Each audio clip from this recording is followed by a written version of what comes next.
Hey everyone, Warwick's here. So some new news has come out about patch 11.1. Obviously, I didn't do a video on it, but patch 11.1 is releasing officially on February 25th, with the new season starting the following week on March 4th. That was pretty much predicted by a lot of people that were paying attention to the in-game calendar, where Turbulent Timeways, now Plunderstorm, were both going to be ending on the 25th. It just kind of made sense to allow for a clean, reset of the slate at that time, with little to no events going on. So I'm very excited about that. My guild is going to be wrapping up our raid season this week as I record this. This is Wednesday. Our last night of raiding will be tomorrow. We're going to take one last stab at Kaivetsa for a couple hours and see how far down we can get her. And then we're going to do a week of just events for some fun and then let people get into their 11.1 experience. So with that, we are going to go over some of the latest changes that have been announced over the course of the last day or so. We got some class changes, and then we've also got some Mythic Plus changes that have happened. So we're going to touch on both of those. I'm just going to do one video. It'll be a long one, but I'll chapter this stuff out in the bottom. So let's start right with this class change push. They did make some changes to Drive, which, we'll see. It's ground mount dragon riding, so we'll see how it plays out. I've heard varying things about it from folks that have played the PTR. Alright, let's start with Death Knight. Blood DK is getting a 20% damage increase. Basically, Blizzard is like, hey, Blood DK is not keeping up with damage dealers throughout the course of this patch, so we're going to give them a flat aura increase across the board, all abilities. So, I find that kind of interesting because Blood DK is actually, does a lot of damage in AoE right now when they have a certain set of cooldowns up. So, having just a flat amount of damage, I'm curious to see what that's going to look like from an AoE perspective. Single target, they were struggling. Demon Hunter, the Hunt gets an 8% damage increase, and Sigil of Spite gets an 8% damage increase. So that affects both specs, which is good. I've been hearing a little bit of dooming from the emo hunters. And so hopefully this will probably not silence them, but it will at least say, okay, there's a little bit of something. Aldrachi Reaver. So I'm actually going to be doing a video on, a series of videos on how are the hero talent implemented. I'll be recording those over the course of the next few days and releasing them hopefully next week. It'll be a series of videos, probably 4 videos, touching on each 3 classes at a time, so that we can kind of go in and say, have hero talents been a success? And there's a few different ways that I'm looking at it. So, FYI, quick channel plug for that. Aldrachi Reaver's the one that, from every Demon Hunter player I've talked to, they don't like. So we'll see what happens with this, with these changes. So Wounded Quarry has been updated. Expose weakness in the target of your Reaver's mark, causing your physical damage to any enemy to also deal 20% of the damage left to your mark target as chaos damage, and sometimes shatter a lesser soul fragment. The developers notice that they're happy with the new effect, but the soul generation component of its previous effect is important to the pacing of the gameplay and mechanics. In order to match the overall intended gameplay, they're updating the damage effect to have a chance to generate a lesser soul fragment. So they're just basically trying to make sure that they keep the gameplay speed that they want out of this talent to be there. Made it scale with some damage amplifiers that it was not doing before. And then Thrill of the Fight was getting a bunch of double dipping on it. So it's kind of like probably a wash overall in terms of that. Does it make it so that Aldrachi Reaver is going to be played? Probably not. Felsguard is just so incredibly quality of life from all the Demon Hunters that I've talked to, and a little bit that I've played, particularly Havoc. Felsguard definitely feels better than Aldrachi Reaver does, so I think that's a big factor that Blizzard is not considering with these changes. That said, Felsguard is getting a damage buff to Demon Surge, which is its main core ability.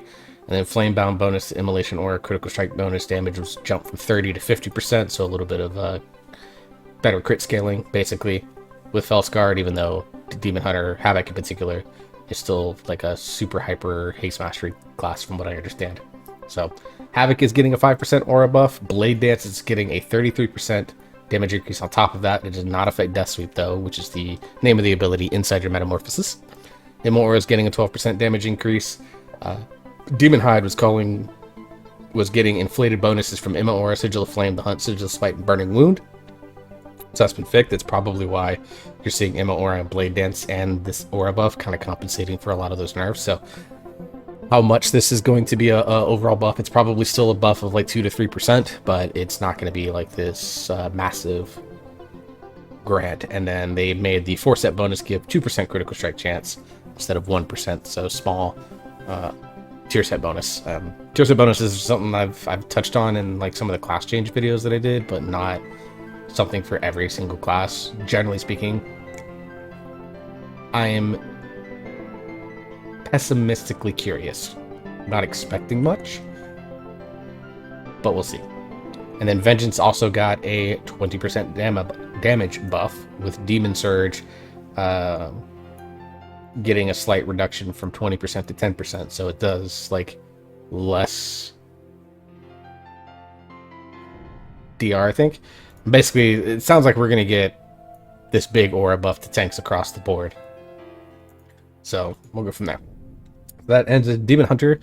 So Demon Hunters, if you have any thoughts on this, please tell me. I don't know very much about Demon Hunter at all. On paper, I think this overall is probably a good change. Does it fix some of the core issues that I've heard complaints about? I don't think so, but it's something at least. All right. Druid. Lakar's Meditation now requires players to remain in cat form for 2 seconds, modified by haste to retain the cat form crit bonus if they are entered cat form by casting Skullbash with fluid form. I'm not surprised this is happening, actually. So Lakar's Meditation basically gives you a stat bonus based on what form you're in when you use things like Heart of the Wild and things like that. There's a few other things that are attached to it. So like you get a verse buff for shifting into bear form, I think. Crit buff for going into cat form, and I think it's mastery for going into moonkin form, even though no one can go into moonkin form. So what was happening is that people would be basically skull bashing, getting a crit bonus, and then immediately stepping out and casting stuff and getting a big crit bonus on it, which was causing Resto Druid in particular to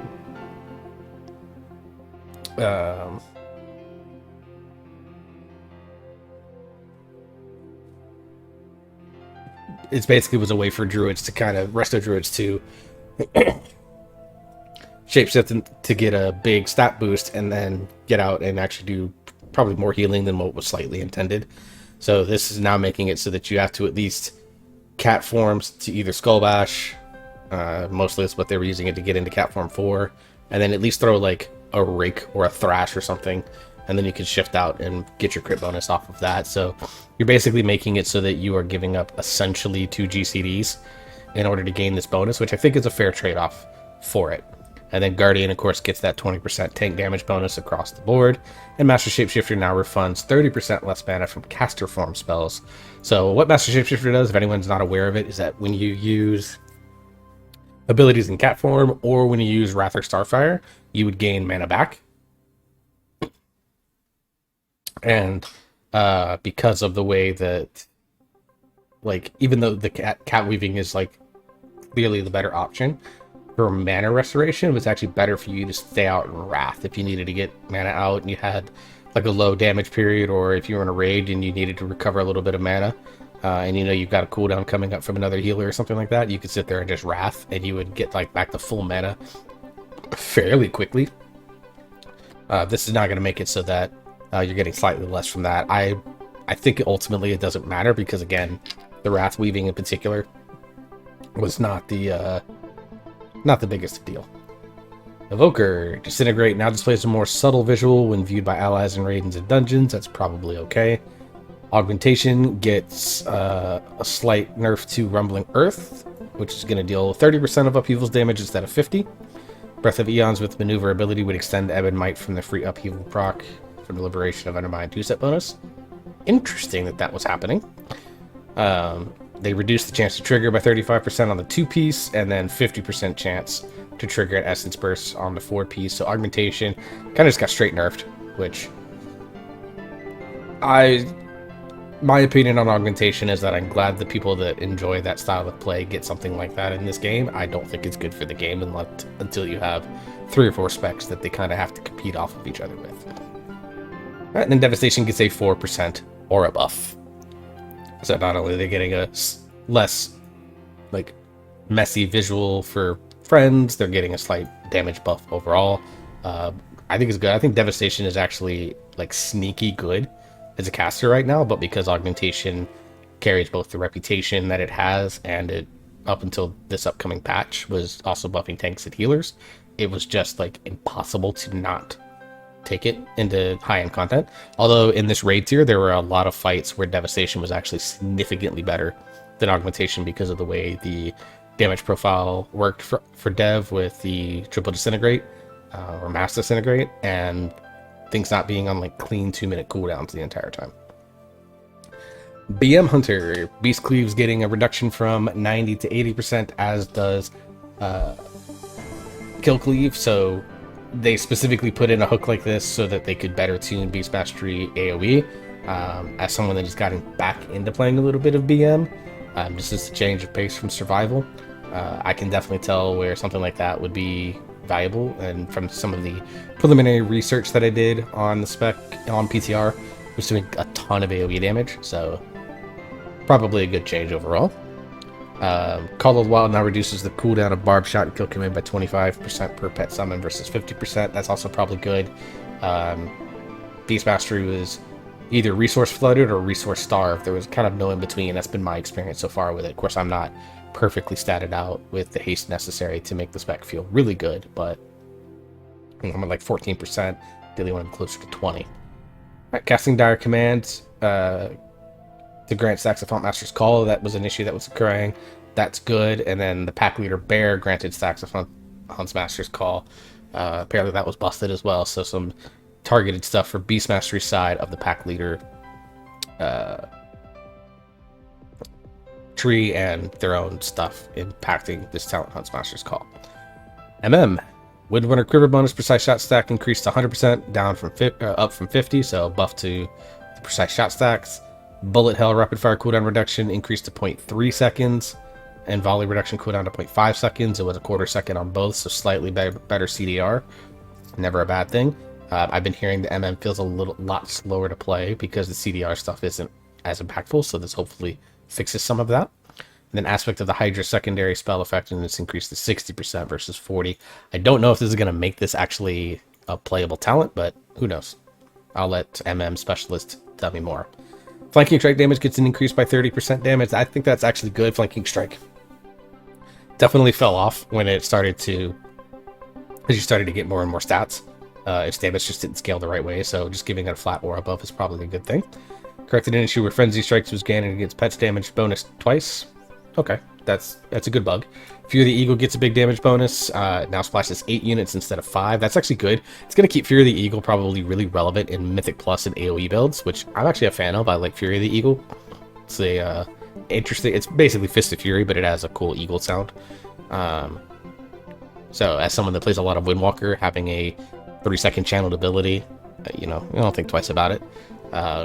So I personally a fan, and I think it does a good job of breaking up things, and the talent below it has some interesting synergies if it's strong enough to talent. And then Pack Leader for Survival, the Fury of the Wyvern Wild Bomb extension was increased to 5 seconds versus 2 seconds. I think this is really good. I've been hearing a lot of reports that this felt really bad to get Wyvern on Survival because your extension was basically gone before you would actually ever really able to do it, especially if you were at a period where you were downtime on bombs because you threw them out back to back, or we're a little unlucky getting your CDR reductions and things like that. So overall, love that. Mage, mirror images now have their Frostbolt missiles hidden for allies and raids and dungeons. Thank the Lord. I find this hilarious. Arcane Echoes impact visuals now caster only, so again, your friends can't see it. I've been hearing a lot of complaints from Arcane Mage fans that they haven't gotten enough changes. Frankly, mages are the main character in this game, so I don't care.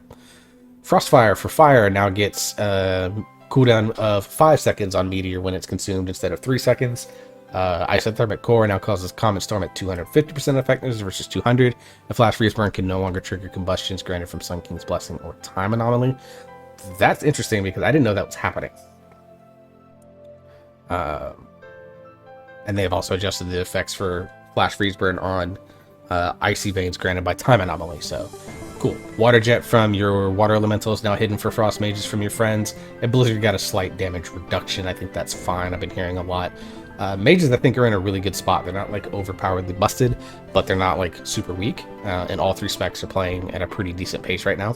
They're going to be anywhere between middle to upper middle of the pack. So I think Mages, if you're a Mage main, you should be pretty content with where your spec sits right now. I know you are used to being like one of the top 5 damage dealers in the game, but you know, sometimes you just gotta be good in order to be great. Brewmaster Monk only getting 15%. That's fair, actually, you know, without trying to immediately react to it. Brewmaster was one of the higher damage tanks. There's a very offensive build. I've actually been playing a majority of that spec. There's 1 or 2 points I switch around for my own preference. And you can do a lot of damage. Like, basically, for me, on the tanks that I play, I was, even when I account for, like, 10 item levels ahead, actually it's closer to 12 now, on my Monk versus my Bear, I was doing something like 600,000 DPS more, on average, outside of Incarn. Well, obviously, you can do some giga damage, but I was, like, basically getting close to averaging 1 million DPS for dungeons on Brewmaster. So 15% on that, not a big deal. The fact that they haven't done more, they made Master of Harmony a little bit better to use. I don't know if I'm going to actually be playing it. I think Shadowpan is still going to be ultimately better, but we'll see. I'll get around and mess with some of the numbers, and I'll do some follow-up with some of the gurus over at Peak of Serenity and talk with them soon. Mistweaver is getting a small healing decrease to their mastery. That's fine. Jade Bond now increases Gust of Mist by 20% versus 40%. Rushing Wind Kick now increases Renewing Mist healing by 150% versus 100. Resplendent Mist now increases Gust of Mist healing by 60 and 120 versus 75 and 150. And Mana Tea got a 15% mana restoration nerf. So I think this is good. Actually, I legitimately believe this. So Gust of Mist was doing a ton of healing from all the PTR testing that I watched with Megaset, a couple of other people that have been playing Mistweaver, Abolito, Anomaly Dobbs, those guys. And so them kind of pulling back a little bit on the Gust of Mist healing, making your healing slightly more active, I think is a good thing. And then they kind of offset that nerf by giving Rushing Wind Kick more place, which again, only cinches in the Fist Weaving playstyle. Which impacts your raid healing quite a bit, and then Resplendent Mists is something that, again, you use a lot, I think, in your raid build, so it just makes your raid healing a little bit more consistent, more active. And then Mana Tea refunding 50% less mana. I think a lot of people are going to be upset by this, but I actually think that Mana Tea was refunding too much mana. I was in a pack, in a dungeon the other day. I was at 20% mana. I sat down and drank a full 20 stack tea. And with the talent that makes it so that Mana Tea restores 50% faster and restores 20% more mana, I was at like 90%. I should not be able to drink and channel for like 4 seconds and have way more mana than sitting down and drinking even Conjured Mage food is going to get me. So it hurts Mistweaver mana efficiency a little bit, but frankly, they had way too much efficiency as it was. Now, the big thing about it is that there are specs like Discipline Priest and Holy Priest some at lesser extent Ret Paladin that are also extremely mana efficient, and I hope that we start to see some of that. Depending on the build of Holy Paladin, rather. But like Priest is like super mana efficient, and so I want to see like this be balanced out. But I think this is an okay nerf for Mistweaver on Mana Tea. It's still going to be extremely powerful.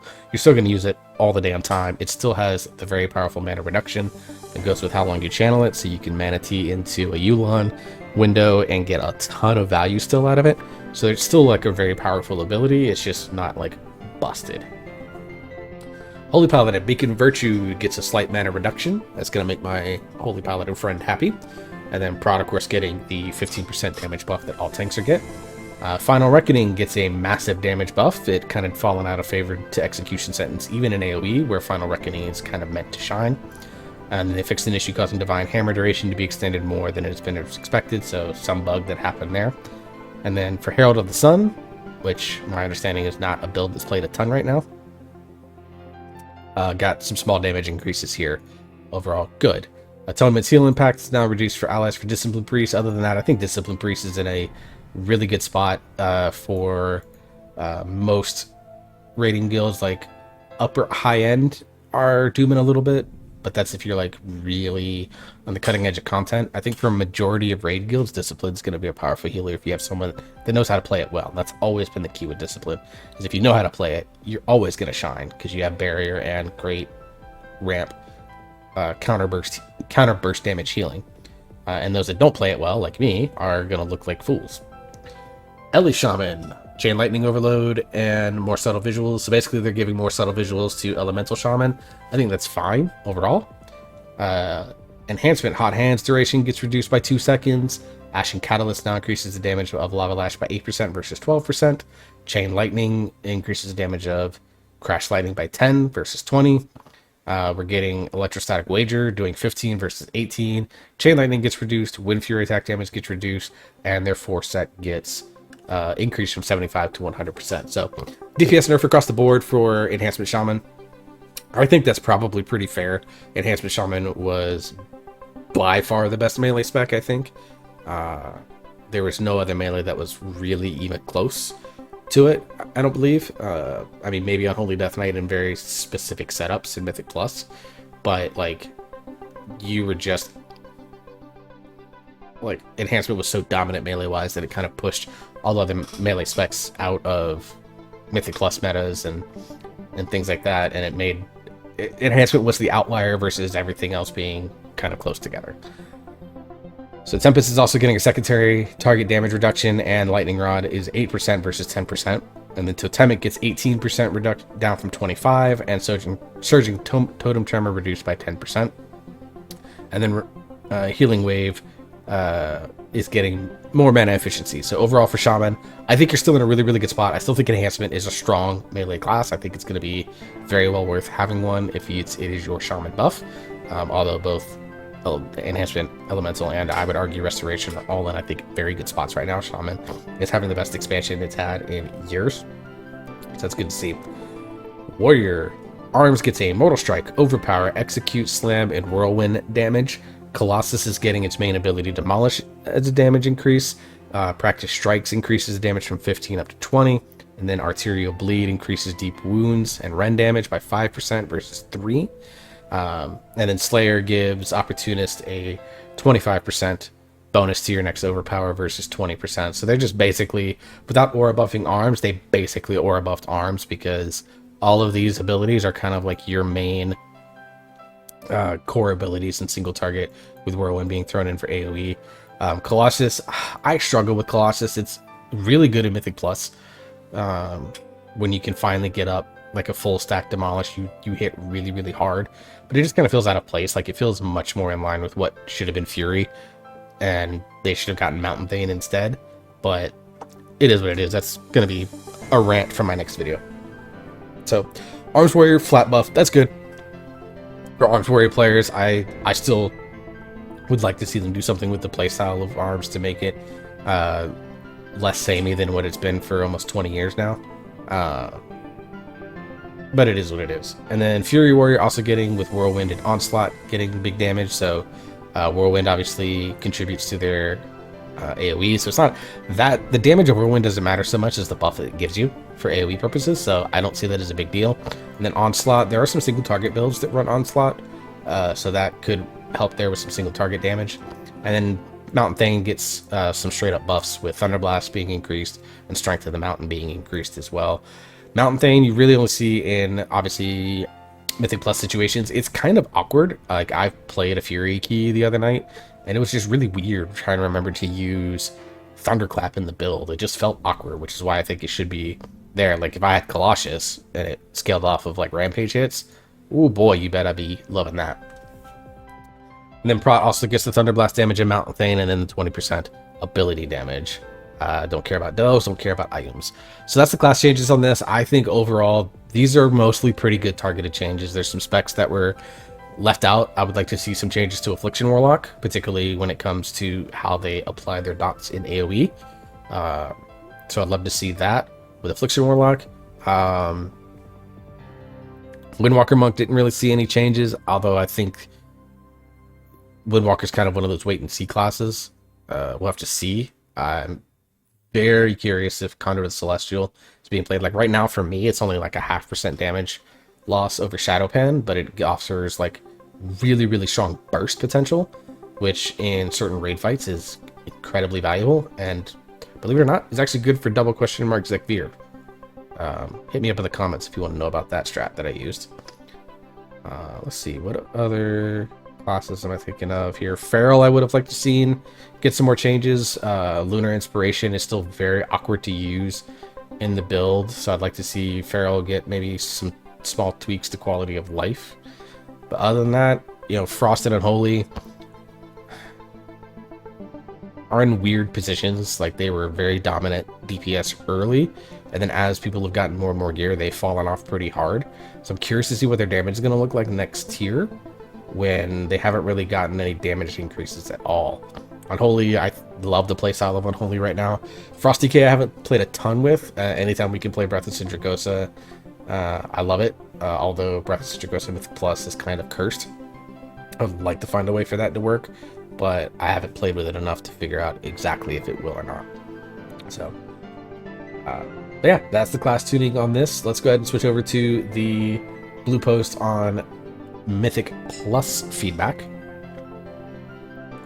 I'm not going to read all this. Basically, we're just going to touch on most of the major changes. Health of all creatures has been reduced by 10% in Mythic and Mythic Keystone Dungeons, so they just basically aura nerfed all key levels. Alright, I'm good with that. I'm not upset.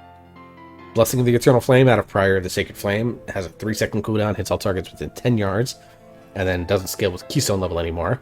That's really good. If I'm recalling what Blessing of the Eternal Flame is, it's been a while since I've done Priory.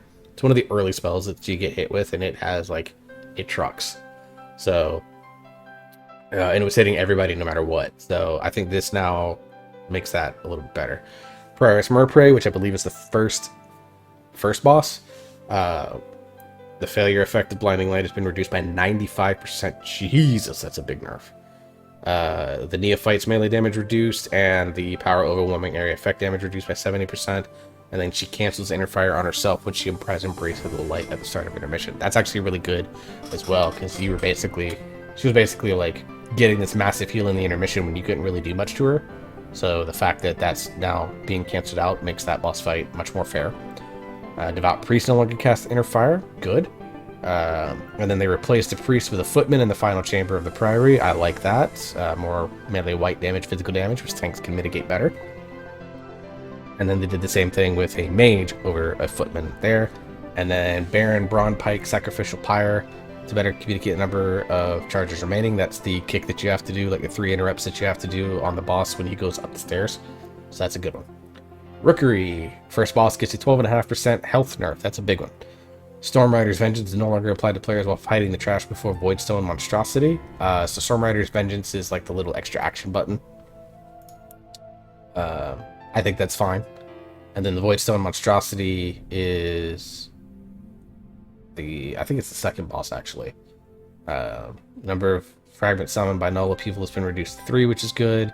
The movement speed was increased to 100%, which is good. The periodic rate adjusted from every half second to every 1 second, so they make that AoE corruption damage, let's get my fat head out of the way, a little easier for healers to react to. Fragments are being spawned more evenly, and then the awakened health is reduced by 20%. All good nerfs to that Voidstone Monstrosity. From what I gather on PTR, that boss was people were very concerned about it.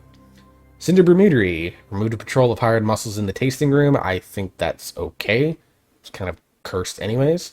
Brewmaster Aldir's Happy Hour now occurs at 66 and 33% health remaining instead of 100 energy. So it makes it much more consistent. Aldir is, of course, the first boss. And then Bank Busby. The Honey Marinade now grows to its full size over 4 seconds versus I think it was like 2. And then the Cinderbee, which it spawns, has a health reduction overall.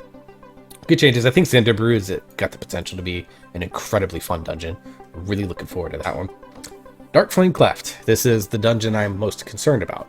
Old Waxbeard gets a Dynamite Cart reduction, health reduction.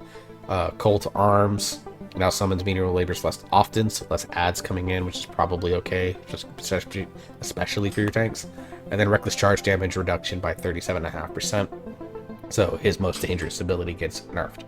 The Candle King. Eerie mold periodic damage has been reduced by 16% and no longer despawns when touched a player. I don't know what that means. But hey, damage reduction on an ability makes life easier for your healers as someone that does a ton of key healing. I'm happy about that. Cursed Wax stun duration reduced by 75%. Thank Lord. Throw Dark Flames damage reduced by 25%. Now targets 3 players, so it makes it nice. And then the little minecart event, the number of candles available during the minecart event is jumped from 8 to 17, so more than doubled it. And the speed is increased by 15%. So they made this section much easier to navigate and made the minecart move much faster. This is a win. And then the Darkness, the final boss, it can no longer cover the trash area before the boss spawns. That's good. That was a weird bug that we encountered quite a few times leveling up. Candlelight's radius increased by 20%. Love that. Let's get my fat head out of the way. Candles degeneration rate reduced by 50%, so your candles are going to last a lot longer. And the minimum light radius increased by 33%, so in order to be able to see some of the enemies, in order to attack them, you get a much bigger radius to do that. The Corridor Creeper and Shuffling Horrors enemy force value reduced, so that means they got a nerf on their trash percent that they contribute to. But the Wandering Candle gets more trash percent, so they just kind of shifted where you maybe want to pull your percentage. Workshop, the bomb Tonk's health reduced by 20%. That's good. Rocket Tonk's Rocket Barrage now targets 1 player instead of 2. That's also nice quality of life. Tussle Tonks, 40% movement speed reduced. Platinum Pummel's radius reduced from 10 to 6 yards, so that's going to make that much better. But it can now move while channeling the ground pound. That's interesting.